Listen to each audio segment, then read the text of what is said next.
Let me show you how to purl one through the back loop. This is a method for twisting the stitch, so if you've twisted the stitch on the knit side, you're probably going to twist the stitch on the purl side, and this is how you do that.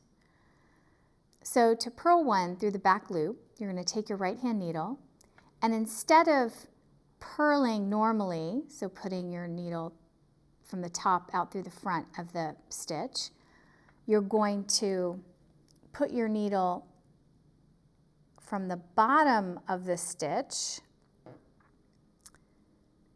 up through the middle of the stitch. You're going to wrap the yarn as normal. You're going to pull the right hand needle back out with the new loop on it and release the old loop. And that will twist the purl stitch. So if you look on the opposite side, which is the knit side, you'll see that that stitch is twisted in a way that the stitch before is not. So let me show that to you again. So again, you're going to take your right hand needle, you're going to go up the back side, so at the bottom of the stitch on the back, up through the middle of the stitch. You're going to wrap the yarn, pull the needle back through the way it came, the new loop on it, and you're going to release the old loop.